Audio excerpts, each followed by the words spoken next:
아멘. 오늘 본문은 빌라도의 끔찍한 타협으로 시작합니다. 1절입니다. 이에 빌라도가 예수를 데려다가 채찍질하더라. 유대 지도자들의 거센 압박에 직면한 빌라도는 어떻게든 예수님을 직접적으로 사형을 내리는 이것을 피하려고 계속해서 애를 쓰고 있습니다. 그래서 먼저 채찍질을 하고, 그리고 이렇게 채찍질 이후에 예수 그리스도께서 이제 피 흘린 채로 이들에게 나타나면 이미 채찍을 맞으셨기 때문에 이들의 감정이 좀 누그러들고, 그러면 이렇게 격분한 유대인들이 예수님을 당장이라도 죽여야 된다라는 이 유대인들의 마음이 어느 정도 누그러질 것을 기대하며 일단은 채찍질을 하라라는 명을 내립니다. 그렇다고 해서 채찍질하는 이 과정이 결코 가볍거나 또 약한 죄값을 묻는 형벌이 아니었습니다. 당시 로마의 채찍은 플라그룸이라고 불리며 이 가죽 끝에 뼈 조각, 또 유리 조각, 그리고 둔탁한 쇠구슬 등을 달아서 채찍질을 하는 형국이었습니다. 하나님께서 창조하신 인간 피부의 이 신경막은 자극의 형태에 따라 각기 다른 통각을 느끼게 되어 있습니다. 바로 이 로마의 채찍은 인간이 느낄 수 있는 통각을 이제 세 가지의 통각이 있는데요, 한꺼번에 느끼게 할 수 있도록 극악무도하게 제작되어 있는 채찍이었습니다. 먼저 가죽끈 끝에 달려있는 무거운 납덩이가 몸을 강타할 때에는 이 피하 조직을 터뜨리고 이 뼈와 내장 깊은 곳까지 이 충격이 가해지게 하여 이 둔탁한 압통을 가합니다. 다시 말해 이제 야구 방망이나 이 둔탁한 것에 맞았을 때 피부가 느끼는 고통점이 다르게 되는 것이죠. 그와 동시에 날카로운 유리 조각은 신경에 집중된 이 피부를 예리하게 뚫고 지나가는 이 자통을 느끼게 합니다. 소위 말해서 이 날카로운 것에 찔리는, 목과 같은 것에 찔렸을 때 당하는 고통이 다르다라는 점입니다. 짐승의 뼈 조각은 로마 군인이 채찍을 거두어 들일 때, 다시 말해 채찍을 맞고 확 당겨 올릴 때 이 날카로운 이빨과 같이 그 살점을 확 잡아 당기면서 이 베이게 되는 것과 같이, 살점이 떨어져 나아가는 것과 같은 고통을 함께 느끼게 만듭니다. 이것을 이제 피부 조직의 열상이다라고 표현을 하죠. 다시 말해 뼈가 부서지는 듯한 둔탁한 고통, 신경을 날카롭게 찌르는 고통, 피부가 베어지고 뜯겨 나아가는 고통, 이것이 동시에 채찍이 한 번 휘두를 때마다 예수 그리스도의 온 피부를 강타하게 되는 것입니다. 채찍을 맞고 난 이후 예수 그리스도께서는 온몸에 피를 흘리시게 되는 것이며, 또 극심한 출혈로 인해서 대부분의 채찍을 맞는 사람들은 이미 십자가에 못 박히기도 전에 사실 과다출혈로 목숨을 잃는 경우도 허다하였다라고 합니다. 빌라도는 이 생명이 끊어질 듯한 극심한 고통, 예수님의 처참한 상태를 군중하게 보여주면서 이 정도면 됐지 않았는가, 굳이 십자가에 못 박을 필요까지 있는가, 내가 그것보다도 또 그것만큼의 큰 형벌을 내렸다라고 유대인들에게 보여주고 있는 것입니다. 2절 3절입니다. 군인들이 가시나무로 관을 엮어 그의 머리에 씌우고 자색 옷을 입히고 앞에 가서 이르되 유대인의 왕이여 평안할지어다 하며 손으로 때리더라. 당시 로마 군인들이 유대인들에 대한 환멸을 가지고 있었습니다. 그들은 자신들의 율법과 하나님에 대해서는 모든 것을 희생하는 듯하나 이면에는 세상 사람들보다 더 추한 자기 중심적 모습을 가지고 있었기 때문입니다.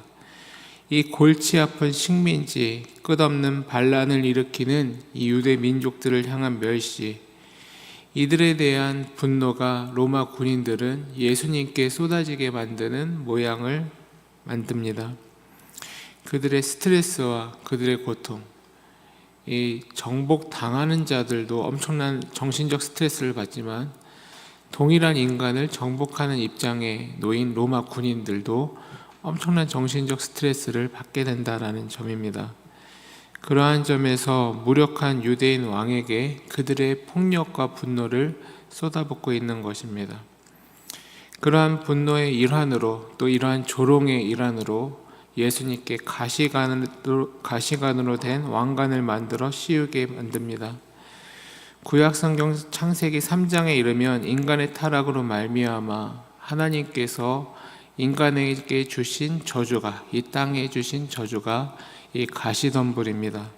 이 저주의 수단이었고 저주의 표시였었던 이 가시덤불을 예수께서 친히 머리에 쓰시며 우리의 모든 저주와 우리의 저주의 근본인 죽음의 문제를 해결하시는 분이시다라는 것 또한 이 과정을 통하여, 이 상징을 통하여 성경은 보여주고 있습니다. 4절부터 6절입니다. 빌라도가 다시 밖에 나가 말하되 보라, 이 사람을 데리고 너희에게 나오나니 이는 내가 그에게서 아무 죄도 찾지 못한 것을 너희로 알게 하려 함이로라 하더라. 이에 예수께서 가시관을 쓰고 자색 옷을 입고 나오시니 빌라도가 그들에게 말하되 보라, 이 사람이로다 하매 대제사장들과 아랫사람들이 예수를 보고 소리질러 이르되 십자가에 못 박으소서, 십자가에 못 박으소서 하는지라. 빌라도가 이르되 너희가 친히 데려다가 십자가에 못 박으라. 나는 그에게서 죄를 찾지 못하였노라. 살점이 떨어져 나가고 피투성이가 된 예수님을 끌고 빌라도가 군중을 향해 외칩니다. 보라, 이 사람이로다. 이제 충분히 비참하게 벌을 받았으니 이쯤에서 끝내자라고 빌라도가 말하는 것입니다. 그러나 군중의 반응은, 대제사장들은 이 군중들을 선동하며 끔찍할 정도로 차가운 말을 내뱉습니다. 마치 피를 본 맹수들처럼, 그리고 피를 끝까지 봐야겠다라고 결심한 이 악인들처럼 십자가에 못 박으라, 십자가에 못 박아야 한다라고 연호합니다. 인간 스스로 자신들의 욕망을 위해 만들어낸 이 종교적 열심이 얼마나 추악하고 또 잔인할 수 있는가를 보여주는 부분입니다. 10절 11절입니다. 빌라도가 이르되 내게 말하지 아니하느냐, 내가 너를 놓을 권한도 있고 십자가에 못 박을 권한도 있는 줄 알지 못하느냐. 예수께서 대답하시되 위에서 주지 아니하셨더라면 나를 해할 권한이 없었으리니 그러므로 나를 내게 넘겨준 자의 죄는 더 크다 하시니라. 빌라도가 예수 그리스도께서 스스로 하나님의 아들이시다라고 말씀하신 이후에 큰 두려움을 느끼며 예수님께 이런저런 질문을 하지만 예수님께서는 어떠한 것에도 답을 하지 않으십니다. 그의 본질이, 그의 마음이 예수 그리스도로부터 진정한 구원을 얻고자 하는 것이 아니라 이미 그를 자신의 이런저런 모양으로 이용하려고 하였기 때문에 예수님께서는 침묵하신 것입니다. 그리하여 예수님께서 그렇게 침묵하시니 빌라도가 자신의 권세에 대하여 표현합니다. 내가 너에 대하여 죄를 물을 권한도 있고 또 내가 너를 용서해 줄 권한도 있다라는 것을 알지 못하느냐. 그렇기 때문에 너의 마음 가운데서 지금 무슨 생각을 하느냐라고 묻고 계신 것입니다. 자신은 자신의 권세에 대해서 이야기를 하지만, 자신의 모양에 대해서 이야기하지만 사실 그 권세도 빌라도 너의 것이 아니다. 너 역시 하나님의 손 안에서, 하나님의 섭리 안에서 벗어날 수 없고 그 일을 해나가는 도구에 불과하다라는 것을 선언해 주고 계신 것입니다. 12절입니다. 이러함으로 빌라도가 예수를 놓으려고 힘썼으나 유대인들이 소리질러 이르되 이 사람을 놓으면 가이사의 충신이 아니니이다. 무릇 자기를 왕이라 하는 자는 가이사를 반역하는 것이니이다. 여기서 빌라도가 예수를 놓으려고 애썼다는 것이 진심으로 예수님을 사랑해서 놓으려고 애썼다는 것이 아니라 자신의 정치적 부담을 놓기 위하여, 연관되지 않기 위하여 이런저런 모양을 고민해 봤었으나 그렇게 되지 못하였다라고 설명하고 있는 것입니다. 그래서 이 빌라도가 가장 예민하게 반응할 수 있는, 도저히 벗어날 수 없는 한 가지를 탁 걸고 넘어집니다. 다시 말해 이가 스스로 왕이라 이야기하였고, 또 스스로 왕이라 이야기하는 사람을 놓아주는 것은 가이사의 충신이 아니다. 당시 로마 황제 티베리우스는 말년에 접어들면서 이 황제의 역할을 하고 있음에도 불구하고 극심한 이 불안증과 의심에 극도로 예민한 증세를 보입니다. 그래서 나라의 어느 부분에 있다고 하더라도 자신을 배신하려고 하는 모양만 보이면 모든 사람들을 잡아 죽이는 모양을 보이고 있었습니다. 이러한 황제의 성향을 잘 알기 때문에 빌라도가 이러한 부분들에 있어서 자신의 욕심을 끝까지 놓지 못하기 때문에 두려워하는 모습들을 함께 보여주고 있는 것입니다. 오늘 함께 살펴본 이 십자가 재판의 모든 형국은 과거에 벌어진 일이었고, 또 2000년 전에 우리에게 준 너무나도 중요한 의미들이지만, 오늘날 그 십자가 아래에 살아가고 있는 오늘 우리와도 굉장히 밀접한 연관을 가지고 있는 이야기입니다.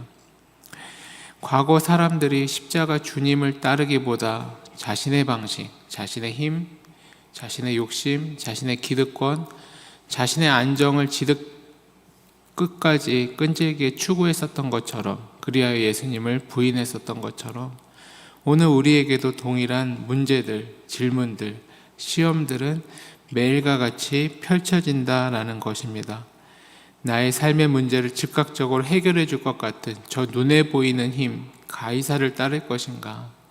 아니면 오늘 우리에게 함께하고 계신, 말씀으로 임하고 계신 예수님을 따를 것인가? 우리는 예수님을 선택하는 모양을, 그 믿음을, 그 확고한 신념을 매일과 같이 이 십자가 사건을 묵상하며 오늘의 나의 삶과 연결해 나아가야 된다라는 점입니다. 이 시간 우리 과거의 잘못된 모습을 돌이키며 세상의 권력과 이 죽음의 위협 앞에서도 흔들리지 않아야 하셨던 예수 그리스도의 사랑, 그 능력과 함께 오늘 우리의 삶의 문제를 이 십자가의 능력으로 한 걸음 한 걸음 예수님과 함께 걸어 나아가심으로 이겨 나아가고 유혹에 빠지지 않고 끝끝내 믿음의 성취를 이루어 나아가시는 우리 모든 교우님들 되시기를 주의 이름으로 축원합니다. 함께 기도하시겠습니다.